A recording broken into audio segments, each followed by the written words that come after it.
I wasn't going to make this video. There's plenty of other channels that are reviewing it. And I was like, Foo Fighters, they are what they are these days. But this album, I love it. My Foo Fighter album journey, I don't have all their albums because I found that it started off really good. Which way are we going? Started off really good, got a lot better. You can ignore that. Got a lot better. And then I found that I was liking less and less songs on each album. The songs that I did like, I really liked, but then there was just loads of filler.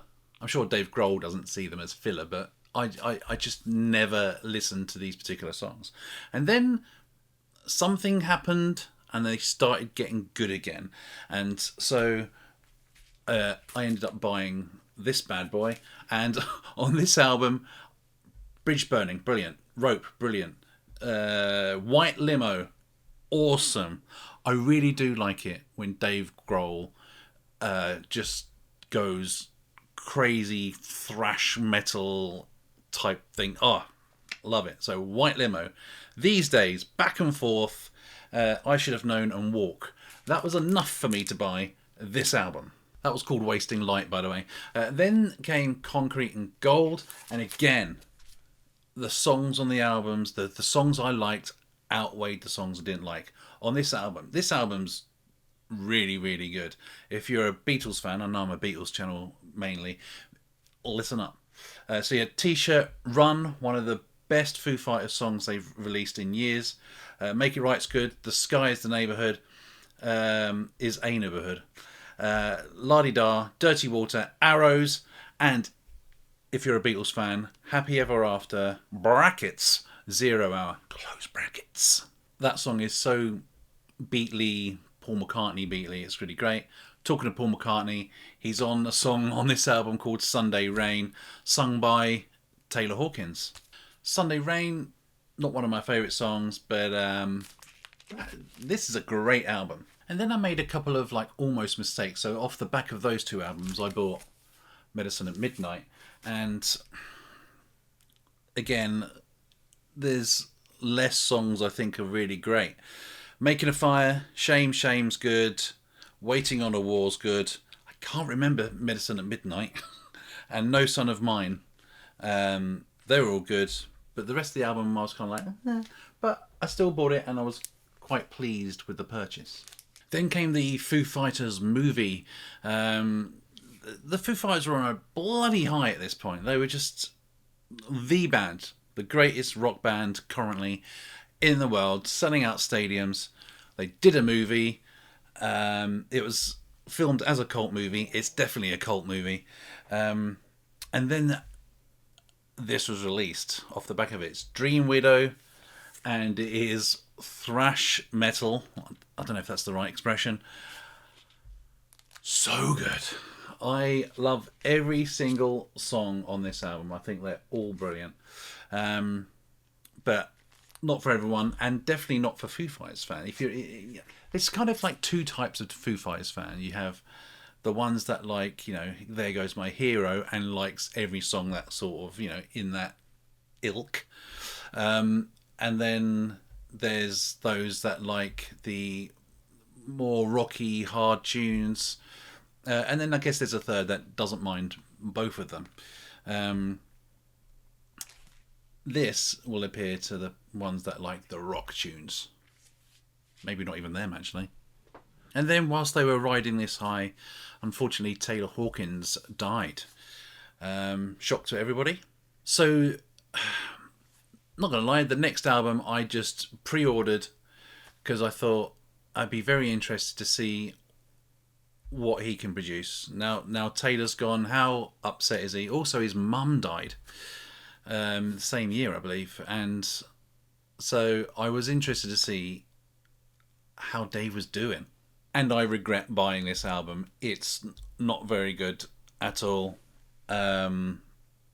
Rescued, I like. There's a song called Rescued on here I like. And maybe The Teacher goes on a bit, but maybe not a good album. So I wasn't going to make that mistake again. I decided that I was going to listen to it thoroughly first. I think the Foo Fighters released 2 or 3 songs as a sort of taster before the album was actually released. And apart from the title track, Your Favourite Toy, which I think is brilliant, the other 2 I was like, it's going to be a crap bloody album again. God damn it. But whilst driving around, my God, this album grabbed me. Like I've said, I do like it when Dave Grohl rocks, and this album is full of rocks. It's full of great riffs, even the slower riff. There's a riff on it which I learned. 1 second, please.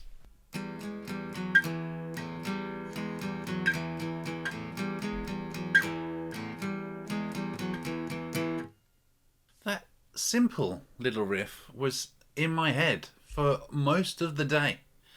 And then the following day I listened to the album again, and then there's another riff from another song, and I was like, okay,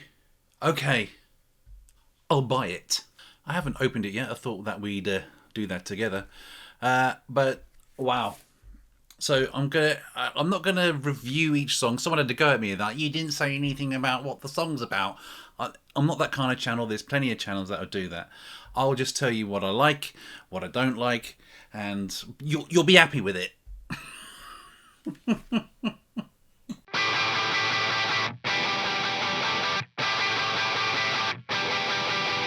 Opening the album is Caught in the Echo, and straight away you know you're in for a rock album. That's what I like about a first song on an album. Set up your wares, and this certainly does. That's great.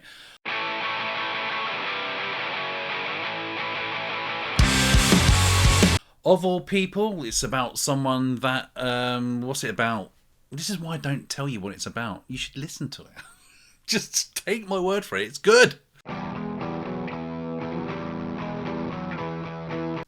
3, Window. That's the riff I just played. It's simple, really works.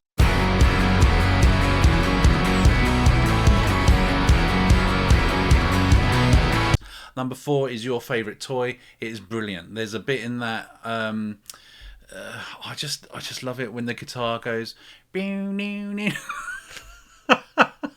I'll see if I can play it. I probably can't.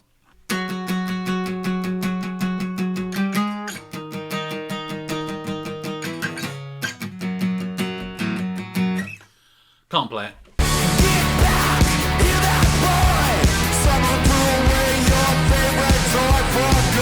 It sounds better than that, I promise.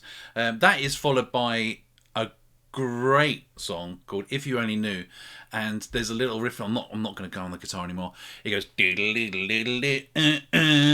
It's just so good.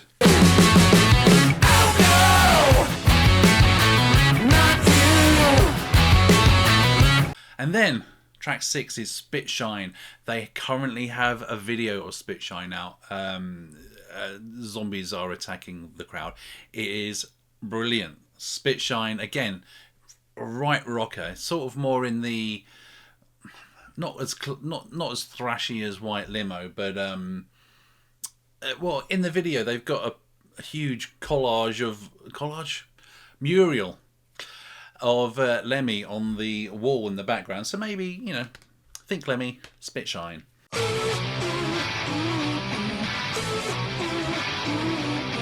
Unconditional is actually probably for me the weakest song on the album. I still really, really enjoy it. Half a point.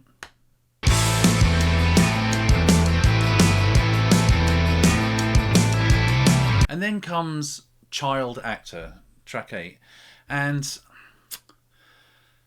when I first heard it, I was like, oh God, why have you done that? I was a child actor, a face on a wall. The song is really, really, really good. Great melody. But he repeats "turn the cameras off" so many times. I wonder why he didn't change the lyric to, "turn the cameras off. I think I've had enough." Almost rhymes. Just something like that. Maybe that wasn't the point of the song. But he repeats it way too much. But it's still a really good song.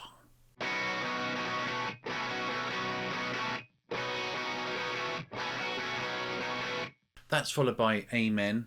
I'd say Amen, but you know, Amen Caveman. And wow, another great rocker. And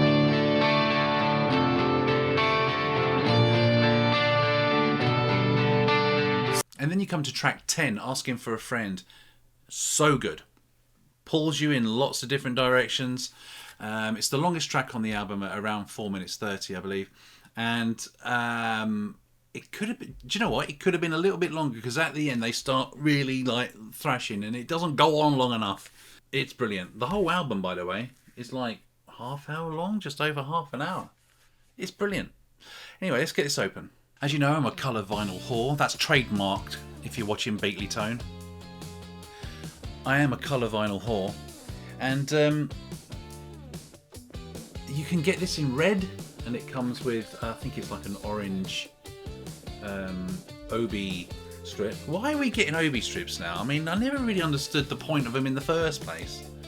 But now we're getting them. Oh, the Chinese and Japanese do it or whatever. Yeah, good for them. I went with the HMV white, opaque white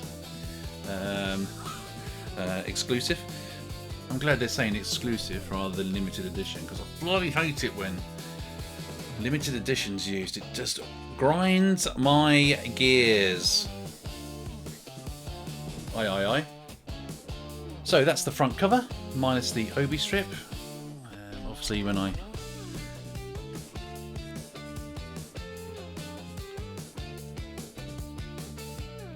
There you go, with the Obi strip. There's the back.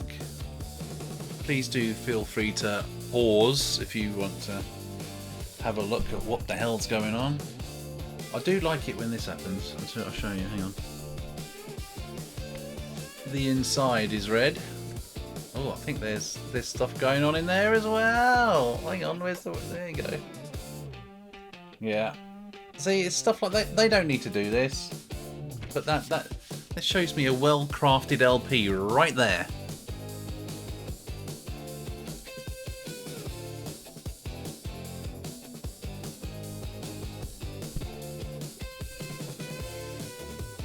And on the back of the poster, you can see it's got all the lyrics for the songs. And now the vinyl sleeve.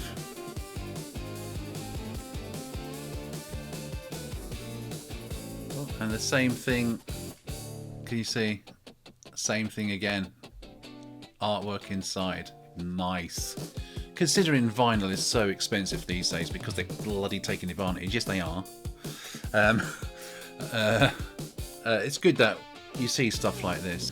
It shows a bit of thought's gone into the package rather than, you know, just selling you the bare bones and you'll bloody like it. I'll have £35, please. I do like a white vinyl. It's called opaque white. Don't know what opaque white is. Just white, isn't it? It's a shame that Spitshine opens up side B, although it's a great opener for side B, don't get me wrong, because I was listening to it on iTunes, and that 3-song run of Your Favourite Toy, If You Only Knew, and then Spitshine is something I look forward to. Those 3 songs in a row were awesome. So there you have it. There's 10 songs on this album, so it was very easy to score out of 10. 9.5, mainly because Unconditional didn't grab me as much as the others, but 9.5 out of 10. Now there are other reviews on the YouTubes that absolutely disagree with me, but this is one of my favourite albums, and it quickly became one of my favourite albums. And I feel like the Foo Fighters are back. If you no doubt disagree with me, please do leave a comment down below. If you made it this far, please do like, subscribe and share this video. Oh, before you go, 2 things. I'm recording this on the 4th of May, May the 4th. So that's why I'm wearing my t-shirt. Bloody love it. It's awesome. Also, I do a show with Beatley Tone on my channel and his channel called The Beatle Board. It's a quiz show. It's more than a quiz show. It's a very fun hangout. So yeah, please do go and watch that. It's a lot of fun. If you want your Beatles knowledge tested, that's the place to go.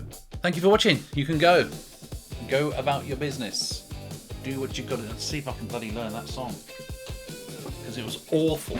It was awful, wasn't it?